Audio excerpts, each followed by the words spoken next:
Assalamualaikum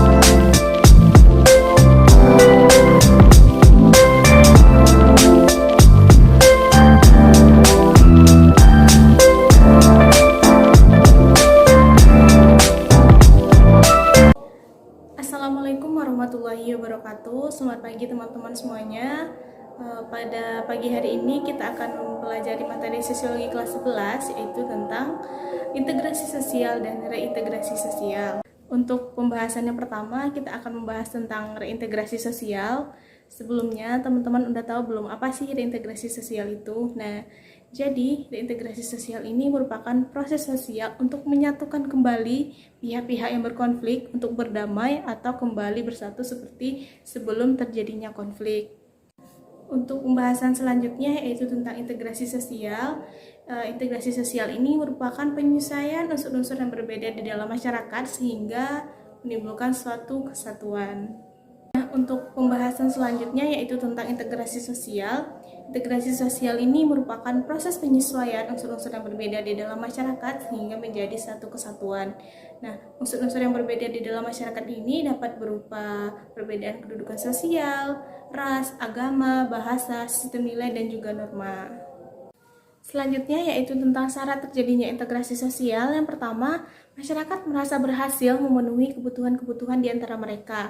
Yang kedua, di dalam masyarakat tersebut terdapat kesepakatan di mana kesepakatan ini dapat menjadi pedoman di dalam masyarakat tersebut. Yang ketiga, norma-norma dan nilai-nilai sosial tersebut berlangsung cukup lama, tidak mudah berubah, sehingga dijalankan secara konsisten di dalam masyarakat. Selanjutnya, faktor yang mempengaruhi proses integrasi sosial, yang pertama ada homogenitas kelompok, yang kedua besar kecilnya kelompok, yang ketiga mobilitas geografis, dan yang keempat efektivitas komunikasi. Selanjutnya ada bentuk integrasi sosial, yang pertama integrasi normatif, yang kedua integrasi fungsional, dan yang ketiga integrasi koersif. Selanjutnya proses terjadinya integrasi sosial, yang pertama adanya asimilasi, yang kedua adanya akulturasi. Selanjutnya faktor-faktor pendorong terjadinya integrasi sosial, yang pertama toleransi terhadap perbedaan, yang kedua adanya pernikahan campuran atau amalgamasi, yang ketiga adanya musuh bersama dari luar, yang keempat keseimbangan dalam bidang ekonomi, yang kelima sikap saling menghargai satu sama lain, dan yang keenam adanya persamaan unsur-unsur kebudayaan.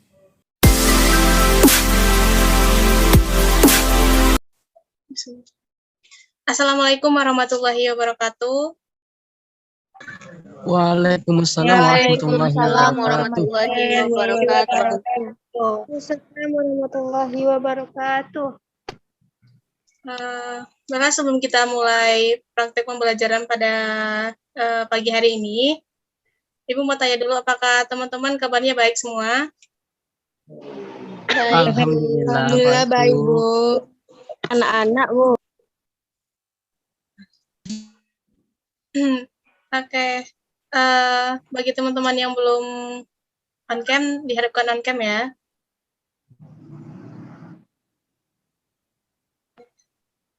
Baiklah, untuk pembelajaran kita pada pagi hari ini, kita akan membahas materi integrasi sosial. Sebelumnya, Ibu akan share screen terlebih dahulu.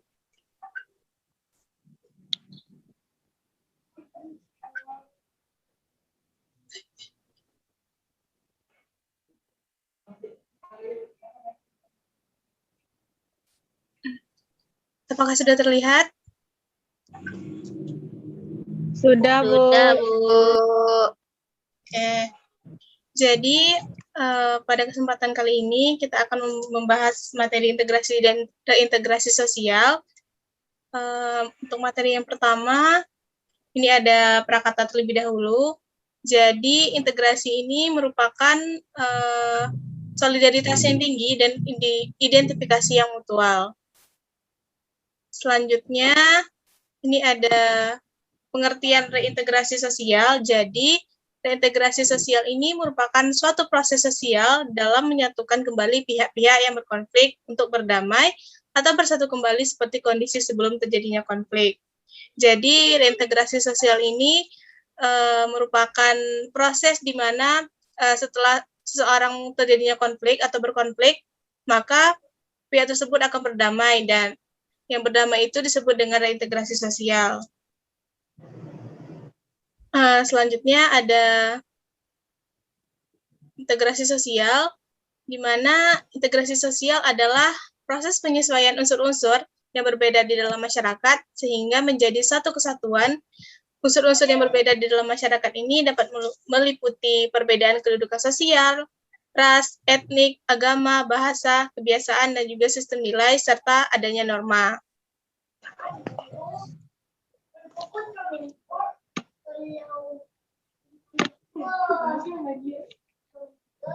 Oke, selanjutnya ini ada syarat terwujudnya integrasi sosial. Yang pertama, anggota-anggota masyarakat merasa berhasil saling mengisi kebutuhan-kebutuhan di antara mereka, baik itu kebutuhan ekonomi ataupun kebutuhan yang lainnya. Yang kedua, masyarakat berhasil menciptakan kesepakatan atau konsensus bersama mengenai norma dan nilai-nilai sosial yang dilestarikan dan dijadikan pedoman. Selanjutnya, yang ketiga itu ada norma-norma dan nilai-nilai sosial itu berlangsung cukup lama, tidak mudah berubah, dan dijadikan secara konsisten oleh seluruh anggota masyarakat. Selanjutnya ada faktor-faktor yang mempengaruhi lambatnya proses integrasi sosial. Yang pertama, homogenitas kelompok, di mana di dalam satu kelompok itu suku atau rasnya sama. Jadi hal tersebut dapat menjadi faktor penghambat terjadinya integrasi sosial. Yang kedua, besar kecilnya kelompok. Semakin besar atau kecilnya satu kelompok, maka integrasi tersebut akan dapat terjadi. Selanjutnya ada mobilitas geografis, yaitu perpindahan wilayah atau perpindahan geografis. Selanjutnya ada efektivitas komunikasi, di mana di dalam proses terjadinya integrasi sosial ini, komunikasi menjadi suatu hal yang penting. Selanjutnya ada bentuk-bentuk integrasi sosial. Yang pertama itu ada integrasi normatif, yang kedua ada integrasi fungsional, yang ketiga ada integrasi koersif. Selanjutnya, proses terjadinya integrasi sosial, yang pertama ada asimilasi, yang kedua ada akulturasi. Sebelumnya teman-teman udah tahu belum apa itu akulturasi? Belum, Bu. Jelas. Bu. Oke, jadi akulturasi itu pencampuran dua kebudayaan ya. Jadi pencampuran kebudayaan itu berarti pencampuran antara dua kebudayaan yang berbeda. Selanjutnya ada syarat-syarat kebudayaan asing atau kebudayaan yang baru tadi dapat mudah diterima di masyarakat. Yang pertama, tidak adanya hambatan geografis. Jadi di dalam syarat-syarat kebudayaan asing ini mudah diterima. Yang pertama ada hambatan geografis ini, daerah yang ingin diberikan kebudayaan yang baru itu daerahnya mudah dijangkau seperti itu. Selanjutnya ada kebudayaan yang datang memberikan manfaat yang lebih besar bila dibandingkan dengan kebudayaan yang lama. Jadi kebudayaan yang baru ini agar mudah diterima di masyarakat harus memberikan manfaat seperti itu. Yang selanjutnya adanya persamaan dengan unsur-unsur kebudayaan yang lama. Jadi kebudayaan yang baru ini ada unsur-unsur yang membuat dia sama dengan kebudayaan yang sudah ada tersebut. Selanjutnya adanya kesiapan, pengetahuan, dan keterampilan tertentu. Jadi jika kita ingin menampilkan suatu kebudayaan, jadi di dalam kebudayaan yang akan kita tampilkan tersebut harus ada keterampilan atau pembaharuan. Selanjutnya kebudayaan itu bersifat kebendaan. Jadi kebudayaan itu kelihatan wujud fisiknya seperti itu. Selanjutnya ada faktor-faktor pendorong terjadinya integrasi sosial. Yang pertama ada toleransi terhadap perbedaan. Jadi sebagaimana yang kita tahu, kalau di negara kita ini terdapat berbagai macam suku atau etnik, maka sangat diperlukan sekali adanya toleransi. Yang kedua, adanya kesempatan yang seimbang dalam bidang ekonomi. Jadi di dalam integrasi sosial ini, setiap orang itu mempunyai kesempatan yang sama di dalam bidang ekonomi, baik maupun orang itu orang pendatang ataupun orang yang sudah lama tinggal di daerah tersebut. Yang ketiga, sikap saling menghargai orang lain. Jadi agar integrasi sosial ini dapat terjadi di masyarakat, maka sangat diperlukan sekali sikap saling menghargai satu sama lain. Yang keempat, adanya sikap terbuka dari golongan yang berkuasa di dalam masyarakat. Jadi, golongan yang berkuasa di dalam masyarakat ini dapat berupa pemerintah daerah seperti itu. Jadi, di dalam terjadinya integrasi sosial ini, pemerintah daerah itu sangat berperan penting di dalam suatu golongan masyarakat. Yang selanjutnya, adanya persamaan dalam unsur-unsur kebudayaan. Jadi, di dalam integrasi sosial ini, unsur-unsur kebudayaan tersebut harus memiliki persamaan agar mudah diterima seperti itu. Selanjutnya, adanya perkawinan campuran atau amalgamasi. Jadi, di dalam kebudayaan tersebut, misalnya di dalam integrasi sosial ini, perkawinan campuran ini sangat diperlukan agar masyarakat di dalam daerah tersebut menjadi beragam seperti itu. Tidak hanya satu etnis atau suku saja. Selanjutnya, adanya musuh bersama dari luar. Jadi ini termasuk solidaritas kelompok di mana jika ada salah satu anggota dari kelompoknya mempunyai musuh dari luar, maka anggota kelompok lain akan ikut membantu. Itu disebut dengan integrasi sosial.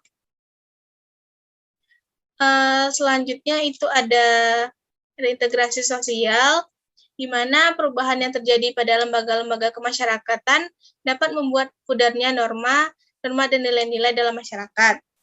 Kondisi ini oleh Sujono Sukanto disebut sebagai disorganisasi atau disintegrasi sosial. Apabila terjadi disintegrasi sosial, situasi di dalam masyarakat, itu lama-kelamaan akan menjadi chaos atau kacau. Pada keadaan demikian, akan dijumpai anomi atau di mana di dalam masyarakat tersebut tidak adanya aturan. Selanjutnya, dalam kebingungan tersebut, masyarakat berusaha untuk kembali pada tahap integrasi sosial di mana lembaga politik, ekonomi, pemerintahan, agama, dan sosial berada dalam keadaan yang selaras, serasi, dan seimbang. Proses ini disebut dengan integrasi sosial. Dalam pandangan Sukanto, reintegrasi atau reorganisasi adalah proses pembentukan kembali norma-norma dan nilai-nilai baru untuk menyesuaikan diri dengan lembaga-lembaga yang mengalami perubahan. Kita sudah sampai di ujung materi. Sebelum kita akhiri pembelajaran, apakah ada di antara teman-teman yang ingin bertanya mengenai materi yang tadi, atau jika ada yang belum jelas bisa ditanyakan.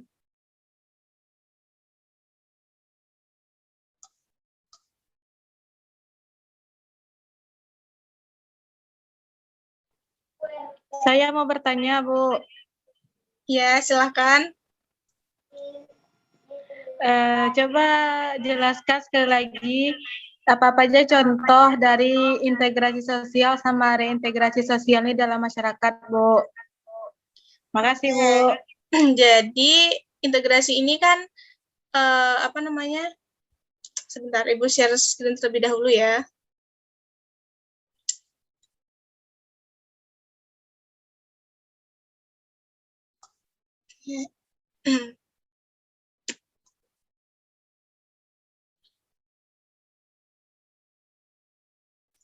Nah, jadi integrasi itu kan proses penyesuaian unsur-unsur yang berbeda di dalam masyarakat sehingga menjadi satu kesatuan. Jadi, contoh integrasi sosial di dalam masyarakat ini misalnya, Ibu tinggal di daerah Sumatera Barat, kan? Nah, jadi Ibu pergi merantau ke daerah Jawa. Jadi, pasti di dalam kebudayaannya itu pasti sudah berbeda, kan? Nah, jadi integrasi di sini itu maksudnya bagaimana ibu yang berada di daerah Sumatera Barat ini bisa menyesuaikan kebudayaan yang ada di daerah Jawa tersebut. Jadi unsur-unsur yang berbeda ini bisa meliputi misalnya ada etnik, agama, bahasa, kebiasaan, sistem nilai, dan juga norma. Jadi di dalam integrasi ini perbedaan yang ada itu misalnya dalam perbedaan bahasa, jelas saja kalau misalnya di daerah Sumatera Barat ini kan kita memakai bahasa Minangkabau. Nah, kalau untuk di daerah Jawa tersebut memakai bahasa Jawa. Jadi bagaimana kita bisa menyesuaikan perbedaan yang ada tersebut sehingga bisa terjadinya unsur-unsur saling melengkapi dan sehingga menjadi suatu kesatuan seperti itu. Nah, untuk integrasi ini merupakan proses menyatukan kembali pihak-pihak yang berkonflik untuk berdamai. Jadi contohnya itu misalnya orang Medan nih pergi ke daerah Jawa. Kan kalau misalnya kita tahu kan kalau misalnya orang Batak itu ngomongnya agak keras seperti itu kan, sedangkan di daerah Jawa ini orangnya bertutur kata lembut seperti itu kan. Nah, mungkin di saat mereka berkomunikasi antara orang Medan dengan orang Jawa ini berkomunikasi, maka mungkin akan ada disinformasi atau mungkin salah pemahaman seperti itu. Misalnya orang Jawa ini ngomongnya agak keras seperti itu kan, padahal di daerah dia itu merupakan satu hal yang biasa. Jadi kalau misalnya di daerah Jawa sendiri itu kan biasanya orangnya ngomong lembut-lembut seperti itu kan, maka karena adanya kesalahpahaman tersebut akan menimbulkan terjadinya konflik. Nah, karena kesalahpahaman tadi. Jadi kalau misalnya sudah berkonflik seperti itu, tugas kita yaitu menyatukan kembali pihak-pihak yang berkonflik itu untuk berdamai seperti itu. Kalau untuk pihak yang menjadi mediasi di dalam konflik yang terjadi ini bisa siapa saja yang mungkin paham seperti itu. Bagaimana cara kita untuk menyatukan kembali pihak yang berkonflik tersebut, bisa melalui mediasi ataupun bisa juga cross check kembali seperti itu. Apakah sudah paham? Sudah, Bu. Terima kasih banyak, Bu. Ya. Apakah ada pertanyaan lain, teman-teman? Saya, Bu. Ya, siapa ini? Mengapa homogenitas kelompok menjadi pendorong integrasi sosial? Makasih, Bu. Oke, jadi kenapa homogenitas kelompok ini menjadi suatu faktor pendorong terjadinya integrasi sosial? Jadi, homogenitas kelompok ini kan merupakan suatu kelompok yang sama seperti itu. Jadi tidak adanya kelompok lain. Jadi kalau tidak adanya kelompok lain atau suku kelompok lain yang berbeda ras atau berbeda suku di dalam satu kelompok tersebut, maka integrasi sosial ini akan mudah terjadi seperti itu karena tidak adanya perbedaan. Kalau misalnya seandainya di dalam satu kelompok masyarakat itu ada banyak sekali kelompok masyarakat, maka besar kemungkinan akan terjadinya konflik. Kalau seandainya di dalam suatu masyarakat itu suku maupun rasnya sama, maka integrasi sosial ini akan sangat mudah terjadi seperti itu karena di dalam masyarakat ini mereka sudah saling memahami satu sama lain. Jadi untuk kemungkinan terjadinya konflik di dalam daerah yang homogenitas ini akan lebih sedikit seperti itu. Apakah sudah paham? Paham, Bu. Makasih, Bu. Ya. Apakah ada pertanyaan yang lain?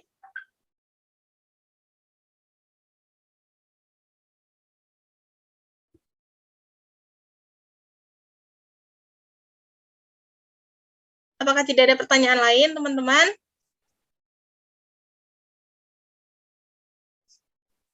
Baik, Bu. Saya ingin bertanya, Bu.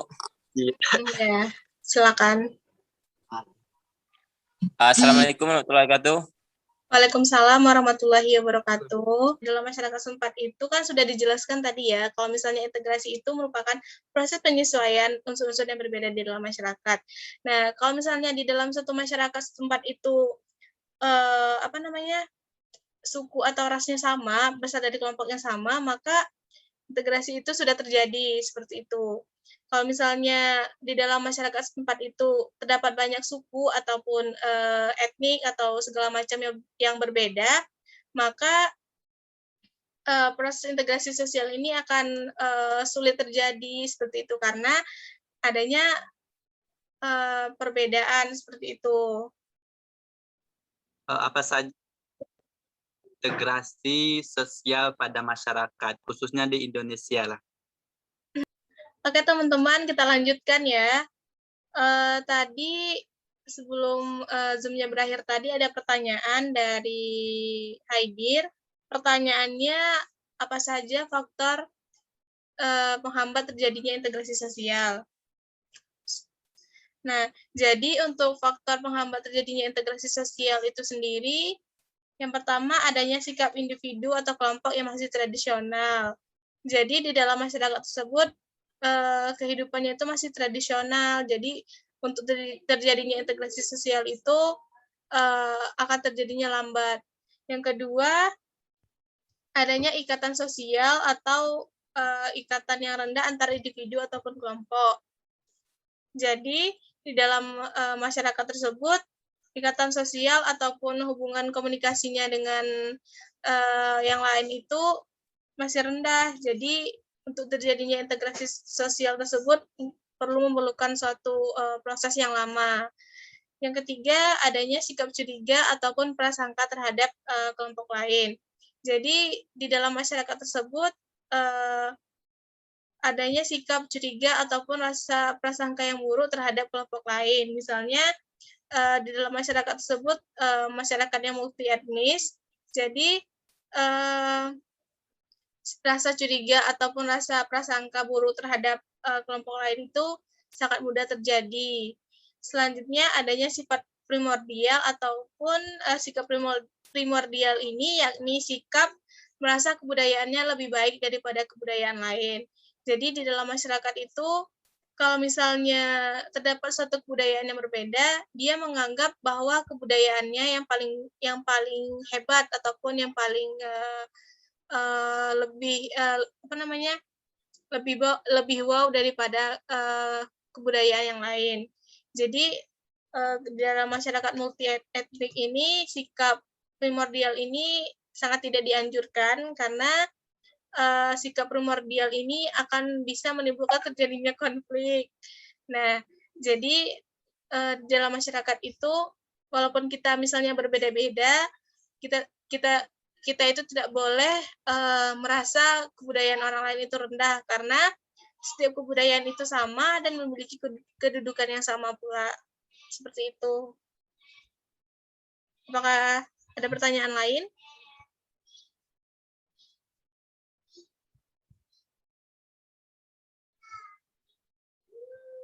Oke. Jika tidak ada pertanyaan yang lain, ini ada sesi evaluasi, jadi teman-teman bisa menyampaikan pendapatnya mengenai pembelajaran kita pada hari ini. Seperti itu. Bisa berupa saran ataupun kritik yang bisa disampaikan oleh teman-teman semuanya.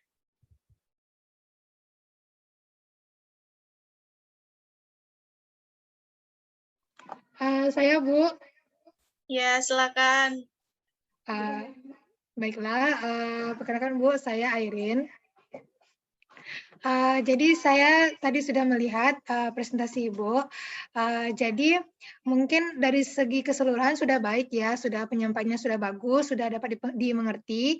Namun mungkin ada beberapa poin-poin yang masih kurang dan mungkin bisa ditingkatkan lagi. Misalkan kalau untuk media pembelajarannya yaitu PPT kan tadi digunakan, mungkin lebih banyak dikreasikan gitu biar lebih dapat menarik siswa untuk dapat belajar dan tidak bosan gitu dalam melihat PPT-nya. Mungkin sekian dari kritik dan saran saya, Bu. Terima kasih. Terima kasih sarannya. Apakah ada saran lagi dari teman-teman yang lain sebelum pembelajaran kita akhiri?